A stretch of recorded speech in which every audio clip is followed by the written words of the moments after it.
Ya, oke guys, balik lagi dengan Jaki dan pada video kali ini gue mau bahas Medco ya guys.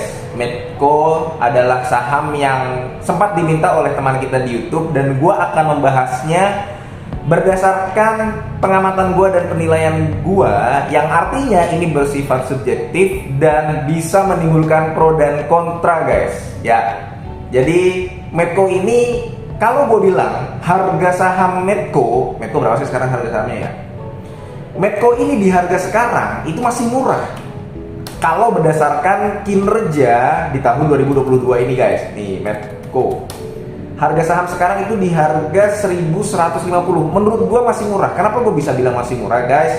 Jadi gua melihatnya begini, kita cek aja harga wajarnya. Harga wajarnya itu gua mendapatkan angka 2500 ya guys. Kalau kita lihat dari EPS di tahun 2022 kemudian dikali dengan book value-nya, dan gue mendapatkan 2500 guys. Kalau misalkan harga wajarnya aja 2500 dan kita kurangi MOS 50%, artinya harga base buy-nya sebenarnya adalah di harga 1250 kan. Kalau dari harga wajar sebenarnya dia masih jauh di bawahnya dan dia juga belum sampai ke base buy-nya. Base buy-nya di harga 1200, dia masih di 1100. Jadi sebenarnya ini masih murah. Itu yang pertama. Yang kedua adalah kalau dilihat dari dividen. Nah, yang kedua kita lihat dari dividen.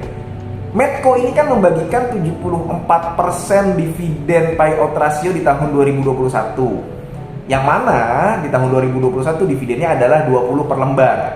Kalau misalkan si Medco membagikan 70% saja guys, dividen payout ratio dengan potensi EPS di tahun 2022 ini 324 per lembar, maka per lembarnya adalah 200-an, 226 gua menghitungnya kemarin. Dan misalkan begini, Medco membagikan 2226 per lembar, sahamnya sekarang 10.000. Apa enggak terbang itu si Medco? Ya kan, berarti yieldnya itu kan 20%-an kan, tinggi. Nah, kalau si Medco membagikan 70% dividen payout ratio. Dari dua hal tersebut saja, yang tentunya ini adalah hitungan sederhana, gue menyimpulkan bahwa Medco sebenarnya masih murah. Nah, kita lihat dari laba bersihnya aja guys. Laba bersihnya itu betul, lu kalau lihat berita, Medco itu mencatatkan kenaikan lebih dari berapa persen ini ya? Sebenarnya lebih dari 200% malah. Laba bersih di tahun 2021 itu cuma 47 juta US dollar. Tahun 2020 minus, tahun 2019 minus, tahun 2018 minus. Jadi banyak minusnya, tapi di tahun 2021 dia mencatatkan keuntungan.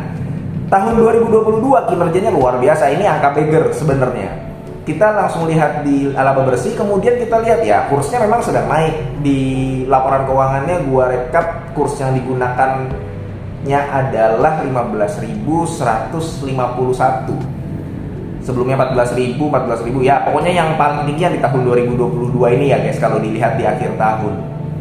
Jadi Medco kinerjanya di tahun 2022 ini luar biasa. Nah, ini ditopang sama harga minyak mentah guys. Lu boleh lihat, kalau misalkan lu lihat harga minyak mentah itu mulai naik sampai ke angka 110, itu sampai di 1 Mei 2022. Alhasil kalau lu lihat di RTI, EPS-nya si Medco ini di kuartal kedua gede.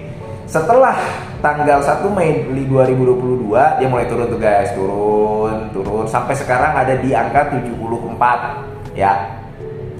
Nah, sekarang gimana guys? Dari harga wajar murah, dari potensi dividen, kalau si Medco membagikan 70% dividen, murah banget. Di harga sekarang pun murah.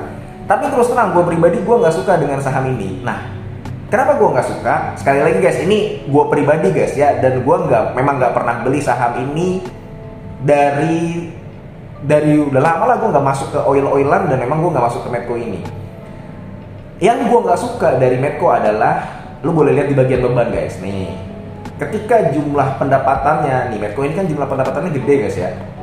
Medco, lu boleh lihat si Medco ini sendiri di tahun 2022 dia mendapatkan 1,8 miliar US dollar. Nah, Ada biaya pokok pendapatan dan biaya langsung lainnya guys. Lu boleh lihat salah satunya adalah penyusutan, depresi, dan amortisasi. Itu yang pertama. Itunya sendiri sudah 478 juta US dollar. Nah, yang kedua adalah beban pendanaan. Beban pendanaan ini sendiri karena Medco ada banyak hutang, ya, hutangnya cukup gede, yang tentunya asetnya juga gede. Lu boleh lihat guys, ini dia 197 juta US dollar sendiri. Jadi sebenarnya gua pribadi tidak terlalu suka dengan saham-saham yang biaya penyusutannya besar. Karena kan biaya penyusutan ini sebenarnya jadi kayak fixed cost ya guys. Ketika si perusahaan ini mencatatkan pendapatan yang besar, dia mengurangi, walaupun si penyusutan ini tidak mengurangi kas uang yang ada di misalkan di bank, kasnya si perusahaan, tapi dia mengurangi laba bersih guys. Nah, inilah juga yang membuat gua tidak masuk ke SMDR. Karena ya SMDR juga sama, biaya penyusutannya lumayan besar. Kalau gua nggak salah SMDR itu 81 juta US dollar sendiri guys. Sebenarnya hampir di semua perusahaan ada biaya penyusutan, AMRT juga ada, INDF juga ada. Tapi nilainya nggak terlalu besar. Kayak begitu guys. Nah, kalau lu mau lihat, lu boleh lihat di catatan nomor 35 guys ya. Buat apa biaya penyusutannya? Ya karena Medco punya banyak aset kan, dia ada blok Madura, blok Sumatera, ada banyak lah. Kemudian ada yang di Yaman juga, hak operasi bersama di Yaman, di Thailand, dan sebagainya. Ya memang perlu adanya biaya penyusutan. Dan biaya penyusutannya itu sendiri yang tadi gue bilang 478 juta US dollar. Lu boleh lihat di catatan nomor 35 di C. Ada operasi minyak, gas, dan bumi, tenaga listrik, kontrak lainnya, dan jasa terkait. Dan inilah yang membuat Medco di tahun 2020 itu dia mengalami kerugian. Jadi waktu di tahun 2020 lu boleh lihat laporan keuangannya juga. Pada tahun 2020 itu sudah harga minyak mentahnya turun guys, ke harga 20 bahkan. Kemudian kan orang pada nggak beroperasi ya guys ya, banyak yang di rumah. Persediaan melimpah, supply demand-nya jadi tidak stabil, banyakkan supply-nya daripada demand-nya, harga minyaknya jatuh. Nah, harga minyak jatuh berdampak ke kinerja si Medco itu sendiri. Makanya si Medco di tahun 2020 dia mengalami kerugian. Kerugiannya ini adalah berapa sih Medco di tahun 2020? 192 juta US dollar. Dan kalau lu lihat di laporan keuangan tahun 2020 nih guys, tahun 2020 ya, tahun 2020 dan tahun 2021, walaupun dia pendapatannya kecil, Medco ini kan tahun 2020 dia mendapatkan pendapatannya itu adalah mana nih Medco? Medco ini 1,099 miliar di tahun 2020. Jadi nggak terlalu gede dibanding yang sekarang kan gede banget. Tapi dia tetap harus membayar penyusutan, tetap harus membayar beban pendanaan yang penyusutan pada tahun 2020 itu sendiri 332 juta US dollar. Dan beban pendanaannya ini lu boleh lihat di catatan nomor 24, 28, 29. Dia beban pendanaannya itu sendiri adalah 282 juta US dollar. Artinya dia yang tadinya 1 miliar ya dikurang-kurangin. Jadinya laba bersihnya berkurang. Otomatis karena perusahaan rugi ya tahun 2020 dia juga tidak membagikan dividen. Kayak begitu guys. Ini adalah hal yang gua tidak suka dari Medco. Jadi sebenarnya kinerjanya bagus, harga sahamnya pun masih murah sebenarnya. Harga sahamnya masih murah, di angka segini gua mengatakan masih murah. Tapi kita perlu tetap update kinerja keuangan dari si Medco itu sendiri. Sekarang kan harga minyak sudah nggak terlalu tinggi dibandingkan kuartal 1 dan kuartal 2. Dibanding kuartal 2 lah. Dan kuartal ketiga si Medco sudah lebih turun dibanding kuartal 2 EPS-nya. Terus langkah kita bagaimana? Kalau misalkan lu yang udah punya barangnya, misalkan nih, ya kan? Pertama, gue menyarankan lu update laporan keuangan di kuartal 4 2022. Kalau misalkan memang sudah makin memburuk dan sudah menurun daripada kuartal ketiga, yang mana kuartal ketiga ini lebih rendah daripada kuartal kedua, ya lu udah mulai pertimbangkan untuk keluar. Yang kedua, kalau si misalkan Medco ini kan udah bagi dividen guys ya. Medco sudah bagi dividen interim kalau gue nggak salah, dia udah bagi 15 per lembar, dimana DPR-nya ya 4%, 5% lah.